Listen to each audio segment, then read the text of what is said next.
Welcome to the Saturday edition of the Fast 5 Business News by Fear and Greed. I'm Michael Thompson and hello, Sean Aylmer. Hello, Michael.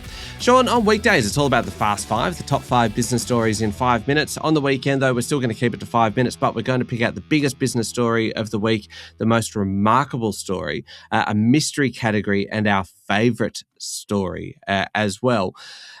Two big stories this week, really, and we'll just do these very briefly. The biggest global story is, of course, the war in the Middle East, the ceasefire that came after weeks of fighting and escalating rhetoric that got more and more intense the further we got along. And really, out of all of that, the hope that we will end up with a lasting peace in the Middle East, which we can only hope.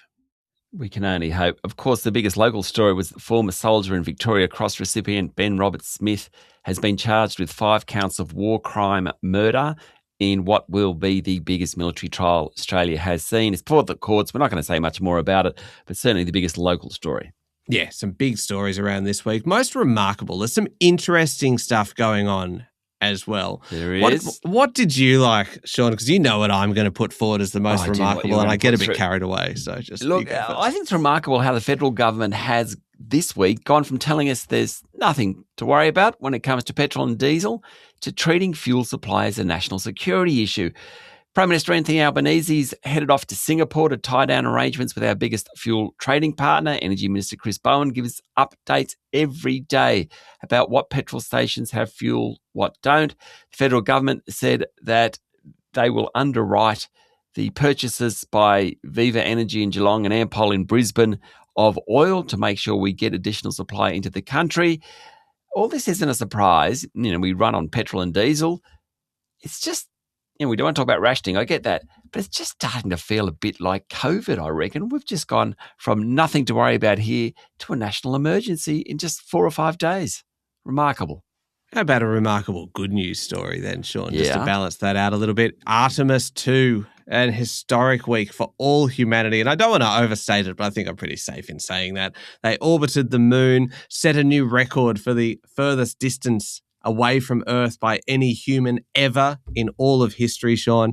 Sent back new images, did a stack of new research, tested a whole lot of new equipment, named new craters. The 10-day mission is coming to an end today. Splashdown in the Pacific Ocean around 10 o'clock this morning, hoping that it will be a safe re-entry into the atmosphere. It's just been an incredible story all week, seeing those pictures and just hearing all about it. I'm in my element. I'm a bit of a space nut, Sean. Did you guess that? You are. Tell me. There was subtle hints. The mystery category this week, the one that we change each week, is kind of the consequences of the war in the Middle East that we haven't talked about as much, or that we may not have expected to see, and all of a sudden they've popped up. Can I suggest one here? Yeah. And that is the fact that EVs are suddenly back in favour. They were falling out of favour a little bit. And there was a shift kind of really towards the hybrids more. But even then, there was we talked in the last few weeks about kind of all of the big car manufacturers around the world pulling back from EV manufacturing. All of a sudden, we are seeing now that EVs are back in favour in a big way. And it's really all because of the oil crisis. We've got wait times blowing out for BYD. They've got 2 models, the Sea Lion 7 and the Atto 2, where the wait time was previously 2 to 3 weeks. Now it's 2 to 3 months. The financing as well. The banks are seeing kind of more people looking for loans to buy. That's Commonwealth Bank, 161% jump in weekly loan volumes for new battery EVs. And NAB also saw loan applications double. And what did we see this week, Sean, as well? That I think it was 14.6% of sales during March were EVs. EVs. So that is a massive share now for EVs, and it's really quite incredible. And EVs are firmly, we can say now, back in favour. That's right. Look, my entry for this particular category, the union covering tens of thousands of council workers in New South Wales has launched a case in the Industrial Relations Commission seeking emergency workplace conditions, including work from home rights, 4-day week options, big lift in fuel subsidies. What they're saying is what's happening with fuel in this country, it's no longer a personal budgeting problem. It's a system shock, and employers have to adapt. They have to let people work from home. If you're a customer-facing employee, then maybe you only work 4 days a week, so you can save 1 day a week in the commute. It's really interesting that the union movement, and there's, maybe they're pushing it a bit far, but there is certainly some justification in it, is actually saying, hey, this is just beyond personal circumstances. It's a system shock, and we have to treat it like that. Yeah. Last one, our favourite story of the week. What did you like, Sean? This is something that we learnt about you this week that you'd kept hidden for so long.